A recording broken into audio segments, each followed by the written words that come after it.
streaming platforms to provide updates on communities throughout Central Tennessee. Good evening, everyone. My name is Brent Clark, Director of Content and Digital Media here at WCT PBS, and I've got Mr. Denny Wayne Robinson, County Executive of White County. How are you doing this evening? Well, I'm doing good, Brent. Thank you for having me back here. This is my second time here. I'm honored. Well, we're happy to have you. So just wanted to make this a White County Day. We've got some other special guests that are going to be coming up on the show. Tell us a little bit about Lester Flat Day. How'd that go? Well, Lester Flat Day went well. Now, it was wet this year, but that's a program that the city of Sparta puts on. Sparta in White County is known as Bluegrass USA. Right. And so it's a chance for us to honor that and to just spotlight some of the greatest bluegrass talent in America actually comes to this stage. I heard Michael Cleveland and the Flamekeeper were there again this year. Absolutely. They are tough to beat. They are. It was a great show. Like I say, we had a little bit of damp weather, but it didn't dampen anybody's spirits. That's great. That's great. So you had a big event in which we'll talk to Mr. Camron Rudd up next as far as the grand opening of Hörmann, the production facility. Oh, that was an awesome event. And I don't want to take his thunder, but that was a great day for Sparta and White County, actually a history-making day. Largest capital investment ever in the history of White County. Almost 200 jobs coming to White County, good-paying jobs. And, that's a product that is produced and sold around the world. That's so great. It's be coming out of our area. We'll hear more about that when Cameron joins us in the next segment. I drove by the Peacock Wine and Spirits last Friday, and there must have been 200 or 300 people out in the parking lot. There was a lot of people there. I live not far from there and drove by it, and it sounded like I didn't get the opportunity to stop, but it sounded like they had a great event. Yep. Sure did. It's one of the largest wine and liquor stores in the Upper Cumberland, from what I understand. That's my understanding too. Yes. That's great. So what's going on in White County that the viewers should be aware of right now? Coming up through the holiday season coming up, anything you're working on specifically for the county? Well, we Sparta and White County is open for business, and so we're going to have inviting everybody down, especially the day after Thanksgiving and that weekend. We got a lot of boutiques and unique stores and stuff that we're going to be have opening and spotlighting. We will be having our Christmas parade in White County. Sparta White County is having it. I think December. I'm not sure the date of that. Probably around the 19th, probably December 19th, I think is when that is. You can double check. But okay. We will be having it. So we invite everybody to, I know Cookville's canceled there, so come down to White County. We're going to be celebrating Christmas in White County. Okay, that's great. So you mentioned some of the stores, Black Friday and the Saturday after Black Friday coming up, which will be a big day for people in the community. And also, I'm sure you get a lot of business from people coming to the community to shop. Yes. Some of the stores that you have in White County include the New Outfitter or Hitch Outfitters. Yes. Hiking stores, shoes and backpacks and tourist items. Yeah, absolutely. Yes. And then Hip Chicks. White County souvenirs and stuff there. Yeah. Okay, great. Hip Chicks, yes. A boutique clothing store. Yes. John G's. John G's is a hometown classic. Great, which I hear is 3 floors, has home furnishings, boutique clothing, and it really is a first-class boutique. It is a first-class boutique. It's probably known worldwide itself. It has a great drawing. Well, I learned today that 80% of their business is from out of town. Yeah. That's fantastic. And I hear that most of the stores all the stores are asking for people to wear masks. There's only a few stores that are requiring people to wear masks, while we're in this COVID environment. Absolutely. The Tavern, I know that opened up about a year ago. How's business been at the Tavern? Tavern has been doing well. Like you're absolutely right, Brent. They celebrated their year being open here not too long ago, and it's another great little small restaurant that we love to have there in White County. That's great. So you've got the Christmas parade planned this year. Any other events coming up end of year or first of next year? Veterans Parade will be, I think, this Saturday. Okay. And what time? And it'll be that morning. I would suggest looking on the Sparta Chamber of Commerce website and to get the exact time, but it usually starts around 11 o'clock, I think. Okay, great. How was voter turnout for White County this year in the presidential election earlier this week? Voter turnout was awesome. We set records, as I think most people did. I venture to say we probably had more people early vote than we probably had total vote in the last election. So it was a great turnout. Great turnout. That's great. So, what else is going on in Sparta and White County right now? I mean, I know you had the big grand opening of Hörmann last week. Mm-hmm. You had the liquor store opening. You got any new businesses that are going to be opening soon? We've got a couple that we're working on that's moved into town that we'll be able to announce here pretty soon. Industries nothing, or storefront, brick and mortar storefronts? This is kind of be a couple of small industries, nothing along the size of Hörmann. Okay. But it's still growth, and we are getting a lot of activity right now. The economy's good, especially here in the Upper Cumberland. Unemployment right now in White County in the Upper Cumberland is actually it's a better number than it is statewide. So we're doing good locally. We're recovering nicely. That's good. And so what are you projecting for 2021? I'm hoping things will continue on the upswing as they're going. We're actually, as of this month, we're back to unemployment numbers and labor numbers that was pre-COVID. Mm-hmm. So I'm expecting that trend to continue. Good. And speaking of COVID, what is the county doing to protect itself, protect its workers from, to be safe and everything? It's tough with the doing this in the county because just about everybody's an essential worker. I mean, it doesn't matter what's going on. You still have trash. You still got to deal with it. You still have wastewater. You still have the ambulance still needs to run. People still. If I hear you're a Tennessee Tech graduate. I am. So I actually grew up in East Tennessee in Greene County, which is on the North Carolina border. If you don't venture that far east, I went to Tech and got 2 degrees actually, one in mechanical engineering and another in German. So it made my fit into a German company pretty good. Yes. I met my wife here. We got married here. Our son was born here. So, after a long journey, I actually ended up in Chicago for 13 years with Hörmann. Been with Hörmann since I got out of college. Oh, that's great. And ended up in Chicago for 13 years there working in engineering, vice president of operations, and then eventually the president of the company. And then when we got to the business decision of expanding the business, we started our search for a place to go, and we ended up in our site there in White County, and we're just ecstatic to be here. So. Great. Tell us about this facility. How many square feet? Where exactly is it located in White County? Okay, so if you take the airport exit and head over to the airport, that's where we're located. You can't miss us. It's 325,000 square foot manufacturing space right there on Airport Road. Okay. We're on the north side of the road. I guess you're seeing it there on the screen now. It's not an IKEA. I know that disappointed a lot of folks that we're not getting an IKEA. We got a Hörmann factory, which I think is a better option. But the reason that we selected that site was the expansion opportunities. Right. Our facility in Chicago, we're about 40 miles west of downtown Chicago in Montgomery, Illinois. Okay. And we're landlocked. It's a 180,000 square foot facility, and we're sort of landlocked on all sides, so expansion opportunities weren't really there. So we wanted to find a place that was centrally located on the East Coast for better distribution to the East Coast markets. We have the 2 factories, plus we have 6 sales centers currently that I'm also responsible for. And we distribute the products more or less on the East Coast. We have a sister company that takes care of the West Coast, the 11 Western states. And we just wanted a facility we could expand in. We wanted to be able, we're on 75 acres there by the airport. We're using currently about 25 of those acres, and we think we can eventually get upwards to close to a million square feet. So, we're starting sort of the small building blocks, but hopefully the business will grow, and we'll grow the facility and the workforce and everything to go with it. Great. And county executive mentioned that about 200 employees so far? Right now we have about 50. 50, okay. But the phase, I always break it down in phases, phase 1, phase 2, phase 3. Those are all intended to be housed within the existing square footage. And that facility will house, right now about 50, but phase 1 is just our, what we call pan and sandwich line. It's the construction type of 2 of the doors we're making. And we're currently starting to install the investment of the polyurethane line.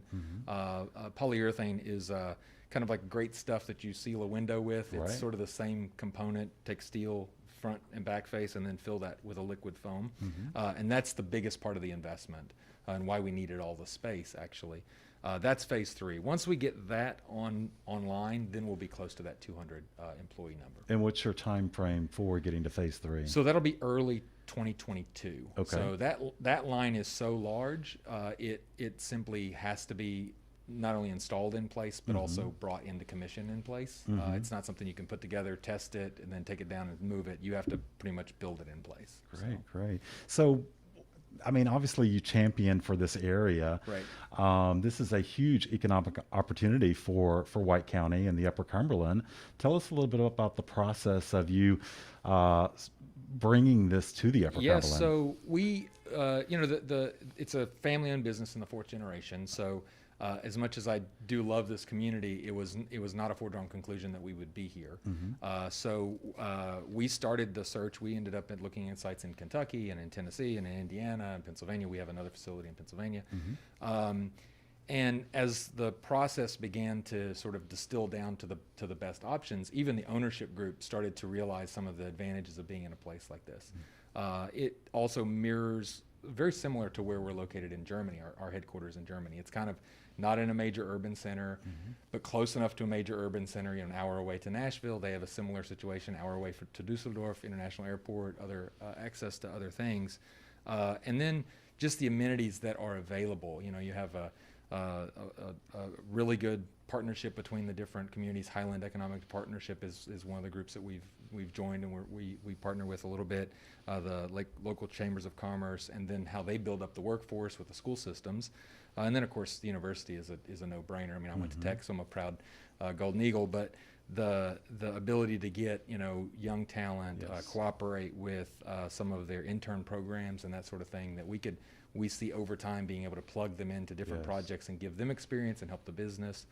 So that was a big part of it, and I think the ownership group really saw that and saw the opportunity, and then they saw the land. I mean, we had space, we could actually grow the business, which is not something we can really find anywhere in the world. Even though we're a global company, it's oftentimes hard to find a location that you can find all those resources all wrapped up into one. So it was a good find for us. Great. So you talked a little bit about phase 3 through 2022. Can you talk a little bit about expansion and growing in the next 5 years, 10 years, as far as what you're hoping to produce? It is a I would say headquarters quality facility. We have a 4,000 square foot showroom there right now, and our intention is to use that as a training center, use that for other corporate type of things. So we'll be bringing more and more resources onto that site. And then, of course, it's a big product is really what it comes down to. So, we make doors up to 30, 40 feet wide, and just being able to move them around the facility, get them onto trucks outbound for shipping. As we expand and grow the business, we'll need more equipment. And when you need more equipment, you need more racking, you need more people, you need more material handling equipment. So that's what really will drive those expansion. But it's really gonna depend on us getting the job done, as Mr. Hörmann likes to tell me, sell enough doors, and then we can expand the business even more. That's great. So are you using the airport to fly in product to help? We're not really utilizing the airport, but I would say that it was a sort of a long-term asset that we saw as a possible advantage. We do have a corporate jet in Germany that the ownership group uses a lot. We are nationwide now. So I do not check that off the list. I think at some point it will make good economic sense for us. As much as I travel already, well, not so much with COVID, but as much as I travel under normal circumstances, the entire management group needing that sort of travel resource. So we'll probably get to that at some point. Great. So one last question for people who are interested in applying for open positions, where absolutely.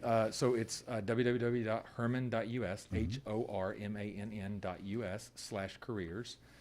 You can also go on there and use our visualizer to see different products that we make and that sort of thing. But careers, that's where they would go. That's great. Well, Mr. Camron Rudd, thank you so much for coming in this evening, and I appreciate your time. And we are super excited about this new production facility in the Upper Cumberland in White County. Thanks for having me. All right. We'll be right back after this message. The key to environmentally friendly, cost-effective, renewable energy is shining down upon us. Property Brothers Jonathan Scott journeys across the United States to uncover the obstacles and opportunities to achieving clean, renewable energy. Join WCTE's virtual screening on Thursday, November 12 from 7 to 8 in the evening. Following the screening, there will be a short virtual panel discussion. Visit WCTE.org to access this event. The COVID-19 pandemic has put a pause on many aspects of our lives, including, for some, yearly wellness visits. Many health experts say they're worried because routine tests and screenings are effective means of spotting diseases before they get worse. What's really important is that we not delay medical care.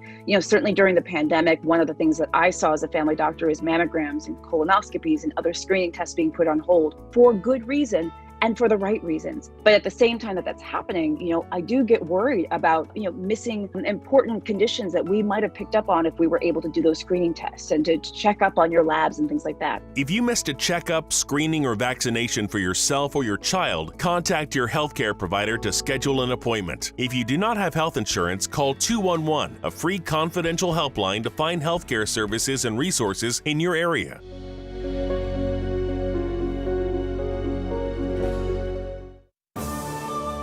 In these uncertain times, there's one place you can turn with confidence: PBS. Voted #1 in public trust for 17 years, with coverage that's been honored and recognized. From journalists who bring insight to every story, with reporting and analysis that's accurate, thoughtful, and in-depth. It's what's needed now more than ever, and you'll find it right here on PBS. Good evening, everybody. Welcome back to Live at 5. I've got the White County Director of Schools, Mr. Kurt Dronebarger. How are you doing, Kurt? I'm doing great. Thank you. Thank you for coming in this evening. Absolutely. So this whole show has been about White County, and I'd like for you to talk about what is going on with the White County school system. How are students doing? How is testing going along? And, of course, want to hit upon COVID. But before we talk about that, we had a production crew last week at Finley Elementary School. Tell us a little bit about that facility, because I hear it is an amazing new school that you all just built. Yeah, thank you. We're excited. We have a brand new pre-K through 5 elementary school in Sparta in the greater metropolis of the city, and serving White County students. And Finley Elementary School is about 102,000 square feet, and really pretty building designed by Lewis Group Architects out of Knoxville. And so we got to show it off a little bit last week. The governor was actually supposed to be here. He visited us. He was under quarantine, unfortunately. Right. But the Commissioner of Education was here, and they were kicking off the governor's Early Literacy Foundation grant, giving books to K-3 students across the state. So they chose White County to kick it off. So we got to show off Finley a little bit that day, and we're excited about it. We just moved in January and excited to be in school. That's great. So tell us a little bit about at-home learning with the kids. How is that process working on your end, as far as parents who are choosing to keep their kids at home versus take them to the schools? Yeah, so it's a challenge for all of us. I know as directors of schools, we've been meeting in the Upper Cumberland for months. We've been meeting almost weekly. And so I talk with Corby King from Putnam County. I talk with all the directors from around the Upper Cumberland. We've really tried to work together, just like we do in economic development and business development. We work with education as well. We talk quite a bit. And so it was a challenge very much in the spring. I think all of us were caught off guard in every industry, including education. But things are going relatively well right now. We are in school 5 days a week, and our numbers are they're creeping up, but they're still manageable right now. Online learning has gotten much better. We all invested into technology and other software platforms, and so making that available. We don't have a large contingent of people that are on full virtual instruction program that we call it, but we do have a group that's doing that, and they're being served very well. So all things considered, it's going well. We're staying in school, and that was, I think, what we heard from the public is that kids needed to be in school 5 days a week, and so far we're able to manage that. That's great. So as far as testing, what are you seeing as far as these testing scores with students who have either been out or in school? Because it has been a challenge for families in this COVID environment. Yeah, we heard a lot from the state about learning loss over the summer, and certainly the months that we missed in the spring. And our initial testing coming back didn't show that deep of a loss, so that was good news. And that maybe not what they've seen nationally. So I think locally, our local schools have seen not quite a reduction there that what we anticipated. But state testing will continue. It's going to happen, but we're fighting hard, and I think we're going to see that the accountability is going to be dropped on behalf of the legislature. legislature. That's what we're going to be lobbying for. That's already come out of the governor's office and the commissioner's office, but it needs state legislature to vote on. We think that'll happen in the spring. So that's a relief to teachers and educators across the state. And but they will take the test and see. We'll glean what data we can, what information we can from that data. So are teachers and students, are they required to wear masks while they're in the buildings? And how are you managing buses, transportation, with a bunch of kids from obviously various families, on a confined area? It's a challenge. It really is. Yeah. To answer your question, yes, we do have a mask mandate in our schools, and that's gone incredibly well. The students have been fantastic. They really have we've not had a lot of pushback on that. They get it. They don't like masks any more than I do, or any more than maybe you do. But they understand that's what it takes for them to have football games and stay in school and get to see their friends and all the things that make school fun. And so it's the compromise they're willing to make. And so they've been fantastic. And our teachers are doing a great job as well. They're tired, but they're working really hard. And I think I speak for all the directors in Upper Cumberland when we say we're really proud of our faculty and staff. Yes, and you've got some upcoming holidays to hopefully relieve people. Of course, Thanksgiving. When are those holidays coming up for students and staff? Yeah, we do have some breaks coming up, and we're asking folks to be careful as much as we want to go back to normal. It's just not normal right now, and so in fact, a lot of the infections that we're seeing in the schools are coming from outside of the schools and in different family gatherings and events that they're being a part of. So we just keep encouraging people not to shut down their lives, but to think of things differently and all the activities they've been a part of. Just to be careful and protect themselves and protect others. So, what is your testing process? Are you testing on site at each of the schools if students start showing symptoms, and/or your staff, teachers? Yes, we're still taking temperatures as they come in the door, even though that's not even a mandate anymore. We're just doing that out of extra precaution, and we're checking folks all day long. Obviously, encouraging people if they feel sick to stay home, and we are continuing to quarantine those close contacts, and that's a little controversial, but it's allowed us to stay in school and keep our numbers low. And so for now, we're going to follow the guidelines of the CDC and the state health department and continue those practices. Right. So when a student is quarantined, the teachers are providing them all the materials. Is this books or is this online? And I guess my question is, for kids who live in maybe a remote rural area where they may not have internet access, how are you sort of managing that? Well, actually, we are teaching online for those times. So if they have a quarantined student, teacher knows that they're quarantined, they're out, they can log in live and watch them teach live. So we're also recording that, so if they can't watch it live, they can watch it later that evening. But we are providing the opportunity. As far as connectivity, that continues to be a challenge. We've really narrowed that down. We surveyed all of our parents in the spring. We got those numbers. We have hotspots for those that need that connectivity. We have computers, and we've also worked a recent deal with Ben Lomond Technologies and Caney Fork Electric. Caney Fork's providing the grant money, Ben Lomond's providing the internet connectivity, and we're providing low-cost internet service and paying for that for the students that don't have it. So we're slowly but surely answering those questions, and so when kids unfortunately do get quarantined, we're able to continue providing quality education in their home. That's great. What about sports on with the high schools and middle schools? How's that being managed? I'm a big sports fan. I'm a big people now don't like this. I'm an Ohio State fan, and I was afraid my team wasn't going to play, and I feel like they're pretty good this year, but I've been telling everyone that they're only as good as COVID allows them to be. And we've had a couple of middle school football team quarantines. We had our high school football team quarantined at one point. We were able to make those games up and finish those seasons out, and so it worked out.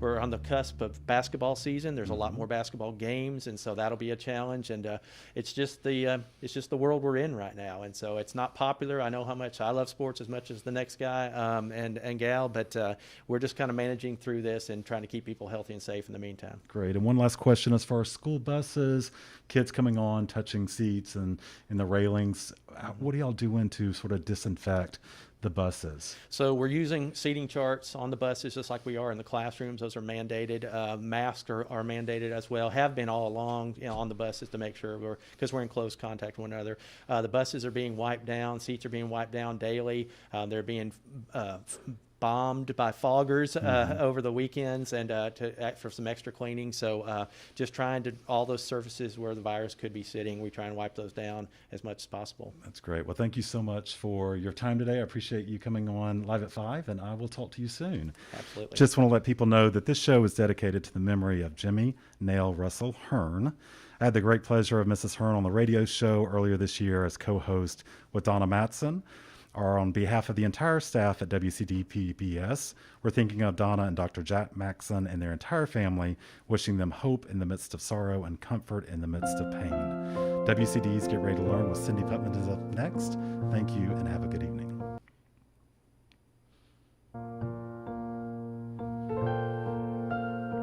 From one neighbor to another, WCTE PBS is here for you. Join us again tomorrow for today's show to re-air again at 5 p.m. We will return with a live news show on Thursday of next week at 5 p.m. Thank you for watching.